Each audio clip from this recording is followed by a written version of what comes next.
Good morning students. आज का हमारा टॉपिक है क्लास 10th के लिए समांतर श्रेणी प्रश्नावली 5.3 के ये कुछ क्वेश्चन लिए गए हैं। प्रश्न संख्या 1, प्रश्न संख्या 2, प्रश्न संख्या 4 और प्रश्न संख्या 5 काफी इंपॉर्टेंट क्वेश्चन है। प्रश्न संख्या 1 है, समांतर श्रेणी का योगफल ज्ञात कीजिए। योगफल ज्ञात करो। समांतर श्रेणी है 2, 7, 12 और इसका 10 पदों तक, यानी कि यहाँ पर n संख्या दे रखी है, प्रथम पद दे रखा है, द्वितीय पद दे रखा है और 10 पदों तक हमने इनका योगफल ज्ञात करना है। तो यानी कि हल हो जाएगा इसका हल AP का प्रथम पद, AP का प्रथम पद A बराबर हो जाएगा 2 और इसका सर्वांतर हो जाएगा, द्वितीय पद में से प्रथम पद घटा देंगे, यानी कि 7 में से 2 घटा दिया तो हो गया 5। तो अब ये बोल रहा है इसके 10 पदों का योगफल ज्ञात करो। तो 10 पदों का योगफल यानी कि हमें n पदों के योगफल का सूत्र होता है n पदों का योगफल। n पदों का योगफल हो गया Sn इक्वल टू n बटे 2a plus n minus 1 into D. तो यहाँ पे रख देंगे 10 पदों का योगफल, AP के 10 पदों का योगफल तो हो जाएगा S10 इक्वल टू 10/2 इंटू कोष्ट में रख दो 2 इंटू ए हमारा कितना है 2 प्लस 10 माइनस 1 इंटू डी है 5। तो यानी कि ये हो गया, यहां से 2 का भाग 10 में 5 बार गया तो हो गया 5, 2 दूनी ये हो गया 4 और 10 में से 1 गया 9, 9 पंजे 45। तो यानी कि ये हो गया 5 गुणे 4 और 45 हो गया 49। तो यानी कि हो गया 5 नंबर 45 गुणा कर लेंगे, 5 चौको 20, 20 और 4 24। तो यानी कि इस AP के समांतर श्रेणी AP में समांतर श्रेणी 2, 7, 12 के 10 पदों का योगफल 249 होगा। अगला क्वेश्चन लेते हैं। इस प्रश्नावली का दूसरा क्वेश्चन है, एक AP दी हुई है जिसका प्रथम पद दिया हुआ है 7, द्वितीय पद 10 से 1/2, तृतीय पद 14 और अंतिम पद इसका जो है 84 है। यानी कि ये पहले वाले क्वेश्चन की तरह नहीं, जहां पे लिखा था 10 पदों तक योगफल ज्ञात करो, यहाँ पर लिखा है पदों की संख्या दे रखी है और अंतिम पद दे रखा है। यानी कि यहाँ पर दूसरी बात होगी, यहाँ पे पहले हमें पदों की संख्या निकालनी होगी कि यहाँ पर पदों की संख्या नहीं दी हुई है। तो यानी कि हम इसका हल करेंगे तो सबसे पहले वही लिख देंगे, हल प्रथम पद हो जाएगा हमारा a इक्वल 7 और सर्वांतर d इक्वल हो जाएगा 10 से 1/2 माइनस 7 यानी 10 दूनी 20, 21/2 माइनस 7/1 यानी कि 2 लॉसा हो जाएगा तो 21 माइनस 7 दूनी 14 यानी कि 7/2 इसका लॉसा हो गया। अब इसका कौन सा पद 84 है? पिछली प्रश्नावली में हमने 2-3 क्वेश्चन किए थे जहां पे दिया हुआ था AP दी हुई थी 3, 5, 8 का कौन सा पद या प्लस 78। फॉर एग्जाम्पल इस AP में कितने पद हैं, या 3, 5 का कौन सा पद 78 है। तो ये दोनों क्वेश्चन एक जैसे होते थे, तो यहाँ पे भी हम ऐसे ही करेंगे कि इस AP का कौन सा पद 84 है और यहाँ से अगर हमें n पता चल जाता है तो हमें AP के n पदों की संख्या, n पदों का योगफल ज्ञात करने में कोई दिक्कत नहीं आएगी। तो पहले भी हम इस क्वेश्चन को कर चुके हैं और इस बार भी हम इस क्वेश्चन को ऐसे ही कर लेंगे। तो यहाँ पे क्या कर लेते हैं, तो लिखेंगे माना AP का nवां पद 84 है, यानी कि AN बराबर 84। अब हम फॉर्मूला जानते हैं, AN बराबर A plus n minus 1 into D.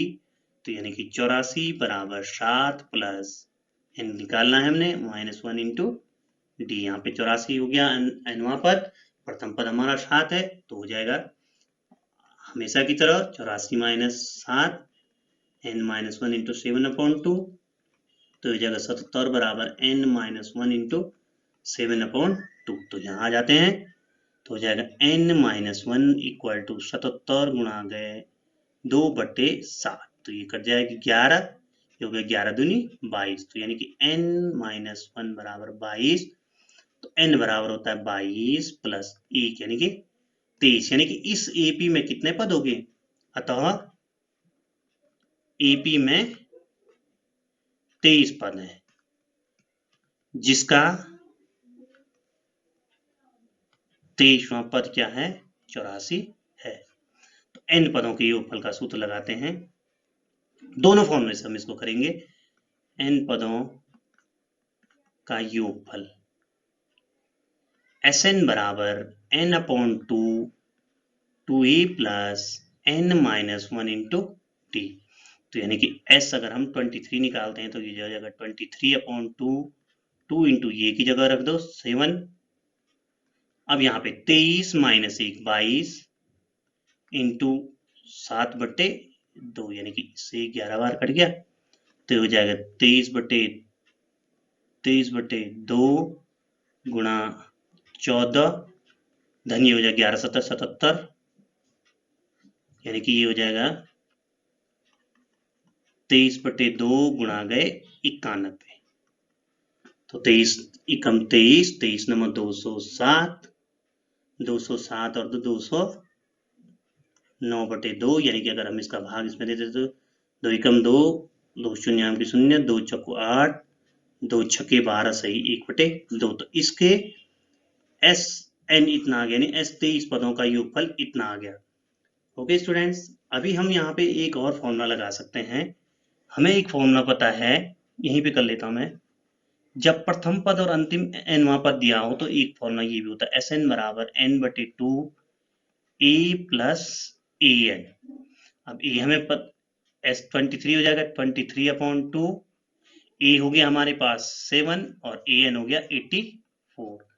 तो ये वही हो गया 23/2 गुणा 84 और 7 91 और इसका गुणा कर लेंगे तो ये हो जाएगा फिर वही 2093/2 यानी कि 10 सही 46, 1046 में 1/2। Okay students, okay the next question is, अगला क्वेश्चन है प्रश्न संख्या 4। एपी दी हुई है 636। ये देखो 636 योग प्राप्त करने के लिए एपी इतने के कितने पद लिए जाएंगे। तो यानी कि यहाँ पे प्रथम पद द्वितीय पद दिया हुआ है और पदों का योगफल दिया हुआ है। तो यहाँ पे सिंपली एक द्विघात समीकरण बनेगा। देखते हैं, हल करके देखते हैं। एपी का प्रथम पद, ध्यान रखेंगे, थोड़ा इंपॉर्टेंट क्वेश्चन है ये। ए इक्वल टू 9 और सर्वांतर फिर वही सर्वांतर डी इक्वल टू 17 माइनस 9 यानी कि 8। अब लिखते हैं माना एपी के n पदों का योगफल Sn बराबर 636 ये प्रश्न में दिया हुआ है। तो हम फॉर्मूला जानते हैं, सूत्र Sn equal to n/2 2a plus n-1 into t. तो यहाँ पे रख लेते हैं Sn इक्वल 636 है। n हमने ज्ञात करना n/2, 2 इंटू a की जगह पे रख देते हैं 9, n-1 इंटू डी की जगह पे रख देते हैं 8। तो यानी कि ये हो गया 636 n/2, 9 दूनी ये 18 हो गया और यहाँ पे गुणा कर लेंगे तो 8 गुणा गए n, 8n माइनस 8। तो यानी कि ये हो गया 636 बराबर n/2, 18 प्लस का है और 8 माइनस का है 10 प्लस 8n हो जाएगा। यहाँ पे फिर इसी को अंदर 636 इसको अंदर गुणा कर लेंगे तो n/2 into 10 plus n/2 into 8। यहाँ तक सिंपल ही है। तो यहाँ पर इस 2 से ये 10 कट गया 5 बार और इस 2 से ये 8 कट गया 4 बार। तो यानी कि हमारी जो इक्वेशन हो गई यहाँ पर हो गई 636 बराबर 5n प्लस यहाँ पे देख लो 4n into n 4n square. तो अब एक तरफ ले जाते हैं इन सभी पदों को, तो यहाँ पर हम थोड़ा n की बड़ी घात से छोटी घात की तरफ लिख लेंगे तो हो जाएगा ये 4n स्क्वायर प्लस 5n वहीं का वहीं है, माइनस ये इधर का उधर चला जाएगा तो माइनस 636 इक्वल टू 0। अब द्विघात त्रिपद व्यंजक बन गया। ये हमने पहले पढ़ा भी है मध्यपद से द्विघात त्रिपद व्यंजक, इसका और इसका मल्टीप्लिकेशन करके इसके फैक्टर्स करके ये लाना है। और त्रिज्याचार्य हम जानते हैं, तो यहाँ पे हम नॉर्मली यहाँ पर मैं बता देता हूँ सिंपली 4 को तो हम लिख लेते हैं 2 गुणा 2 और 636 को ऋण 636 है 636 लिख देते हैं।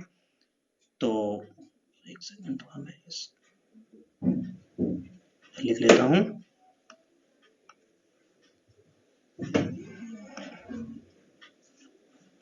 यहाँ पे लिख लेता हूं 636 का, तो 636 का हो जाएगा, सबसे पहले 2 का देंगे, जाएगा ही जाएगा, 2 3 6 2 कम 2 तो 8 16 2 8 16, फिर 2 का देते हैं तो 2 कम 2 1 बचा, 2 5 10 2 90 18। अब इसमें 2 का नहीं 3 का जाएगा, 3 का इसलिए जाएगा कि इन सबका ऊपर 9 और 5 14 और 15 में 3 का जाता है, इसलिए इसमें भी जाएगा। तो 3 कम 3 3 5 15 और 3 तिहाई 9। अब 53 एक अभाज्य संख्या है, तो इसका गुणनखंड हो जाएगा 2 गुणा 2 गुणा 3 गुणा 53। तो 53 तो अलग ही रख देते, तो इन सबको कर लो गुणा, इनमें इनको भी ले लो 2 गुणा 2 को, 2 गुणा 2 तो ये हो जाएगा 2 दूनी 4 दूनी 8 तिहाई 24 2 दूनी 4 तिहाई 12 12 छक्को 48 2 दूनी 4 4 तिहाई 12 12 छक्को 48 और ये 53 हो गया। तो 48 और 53 से हो जा रहा है 5n, तो यहाँ पे लिख लेंगे हम 4n square is equal to 53n minus 48n minus 636 equal to 0। यहाँ से n कॉमन ले लेते हैं दोनों जगह n कॉमन है और कुछ कॉमन नहीं, 4n प्लस 53, यहाँ से n कॉमन नहीं है, यहाँ पे 12 कॉमन है, यहाँ पे ध्यान रखेंगे 12 कॉमन है, तो फिर अंदर वही बचेगा 5 12 चक्को 48 और यहाँ पे 53 इक्वल टू 0। तो हो जाएगा 4n प्लस 53 दोनों जगह कॉमन है, यहाँ भी और यहाँ भी, और n माइनस 12 इक्वल टू 0। तो अब यहाँ पे जैसे हम मूल निकालते थे, यदि n 4n plus 53 equal to 0 तो 4n is equal to minus 53, ये अग्राह्य होगा, यहां लिख लेंगे आप, क्योंकि पदों की संख्या ऋणात्मक नहीं होती है, ठीक है। और अब लिखेंगे यदि n माइनस 12 इक्वल टू 0 तो n इज इक्वल टू 12, अतः इसका आंसर है एपी के जो एपी ये दी हुई है 9 17 25 के 12 पदों का योग क्या होगा 636 होगा। ठीक है स्टूडेंट्स, अगला क्वेश्चन लेते हैं। तो नेक्स्ट क्वेश्चन है, किसी एपी का प्रथम पद 5 अंतिम पद 45 और इन पदों का योगफल 400 है, तो एपी की पदों की संख्या n और सर्वांतर d निकालना है। तो यहाँ पे सिंपली है कि प्रथम पद और अंतिम पद दिया हुआ है और अंतिम पदों का योगफल एपी का योगफल दिया हुआ है, तो हमें वो फॉर्मूला पता है जहां पर Sn equal to n/2 a plus an आता है, तो वहां से हम पदों की संख्या n निकाल सकते हैं। तो माना हल हो जाएगा, यहाँ पे हल एपी का प्रथम पद a बराबर है 5, इसका अंतिम पद माना an अंतिम पद है और अंतिम पद है, तो an बराबर लिख देते हैं हम 45। ठीक है, पदों का योगफल, पदों का योगफल दिया है Sn बराबर 400। तो यानी कि यहां पर हमको स्पष्ट हो गया कि इस एपी का अंतिम पद ये है और प्रथम पद इसका 5 है, इन पदों का योगफल ये है, तो n पदों के योगफल का सूत्र लगा देते हैं। n पदों का योगफल Sn बराबर n/2 a plus a n, यानी Sn हो जाएगा 400 n/2, n हमने निकालना है, a हो जाएगा हमारा 5 और an हो जाएगा 45, तो हो जाएगा 400 n/2 इंटू 50, तो ये हो जाएगा 25 हो गया, तो यानी कि 25 n बराबर हो गया कितना 400, तो n बराबर हो जाएगा 400/25 यानी कि 16। तो इसका मतलब हो गया कि एपी के 16 पदों का योगफल, एपी के 16 पदों का योग क्या है, पदों का योगफल जो है 400 है, जिस एपी का क्या 16वां पद क्या है, 16वां पद A16 बराबर है 45। माना, अब लिखते माना क्या है, इसका सर्वांतर D है, माना AP का सर्वांतर D है। सर्वांतर D है तो हम जानते हैं AN बराबर A plus n-1 into D होता है, तो AN हो गया हमारा 45 बराबर A5 plus n-1 into D हमारा है ज्ञात करना है, जो हमने D हमें ज्ञात करना है, तो हो जाएगा जैसे पहले करते थे 45 माइनस 5 n, यानी कि n इक्वल टू लिखते थे यहाँ पे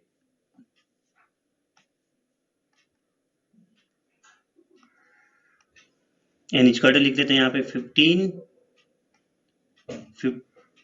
16 माइनस 1 इंटू D, तो हो जाएगा ये हो जाएगा 40 इक्वल टू 15 D, यानी कि D इक्वल टू 40/15, यानी कि इसको काट लेंगे 5 से, 5 है 40 और 5 के 15, तो 8/3, यानी कि इस AP का जो है सर्वांतर हो गया 8/3, और इस AP का के पदों की संख्या इस AP में पदों की संख्या कितनी हो गई, 16 हो गई। तो ओके स्टूडेंट्स,